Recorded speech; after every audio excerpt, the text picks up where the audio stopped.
mapeamento das casas de santo, dos terreiros, no estado do Rio de Janeiro, né, Sônia? No Rio de Janeiro, e esse projeto é um projeto que ele é muito interessante porque ele foi um projeto solicitado pelos pais e mães de santo do Rio de Janeiro. Então, do projeto fizeram parte 14 lideranças muito importantes do campo religioso, da Umbanda e do Candomblé, principalmente, mas o mapeamento ele também vai incluir um conjunto de religiões que se percebe como de matriz africana. Quais são elas? Tem, por exemplo, Xangô, tem o Batuque, tem uma série de outras denominações, tem o Catimbó, Jurema, vários, né? Na verdade, na pesquisa a gente vai se deparar mais ou menos com 40 denominações, que nós classificamos mais ou menos, a grande maioria é Umbanda e Candomblé, né? E esse projeto, ele é um projeto que ele foi todo definido por essas 14 lideranças e ele vai ter uma dinâmica na qual são esses religiosos que vão definir os símbolos religiosos, por onde começamos, as denominações e todas as formas de representação com localização no GPS. E todas as 847 casas, elas foram visitadas e responderam um questionário esse que também foi realizado em conjunto com as lideranças. Então aí nós sabemos o ano da fundação, se a casa é legalizada, se ela tem CNPJ ou não, em que área ela se encontra, isso daí está no mapa, tem um site do mapeamento, né? E evidentemente que as casas que aparecem no mapeamento, elas autorizaram, foi tudo feito direitinho, com direito de imagem, tudo legalizado, bem organizado mesmo.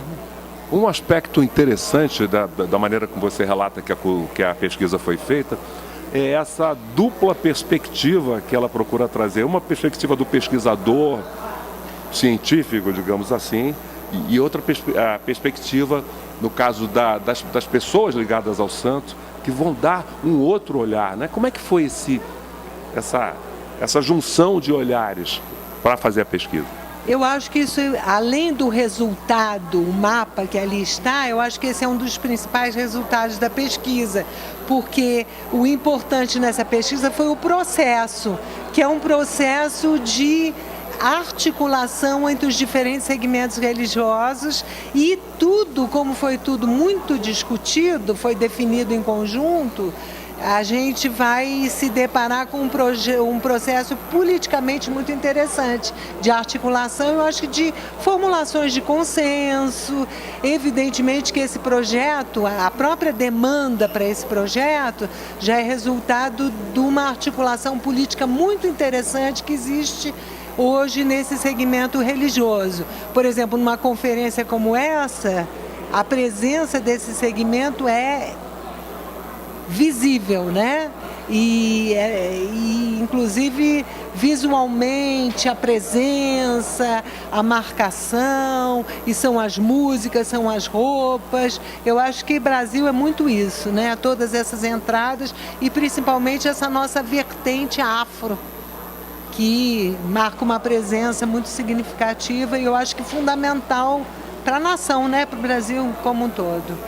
Uma das áreas que o movimento negro contemporâneo tem atuado e que parece atuado com uma certa eficácia foi exatamente nessa junção entre militância e religião. Ou seja, parece que o movimento, de uma certa forma, injetou também na religião uma nova ideia de unidade.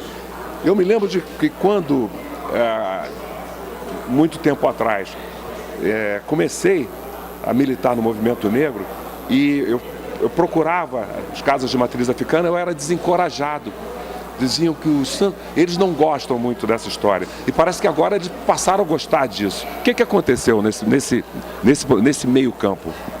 O que aconteceu, acho que foi um encontro e uma enorme processo de politização desse segmento religioso, de maneira que eu diria que esse segmento religioso, a sua vertente africana, a sua vertente, digamos assim, libertária, antirracista, está profundamente desenvolvida. E a gente vê isso pela forma de liderança que esses religiosos vêm incorporando, né? Eles vêm realmente desenvolvendo uma forma de liderança muito interessante, pela maneira como eles estão articulando a política e a religião. Eu acho que com uma integridade muito marcada, muito acentuada, que certamente é uma lição para a gente até repensar a política, uma maneira de fazer política diferente. Eu acho que eles são, assim, portadores dessa novidade, né? Dessa possibilidade.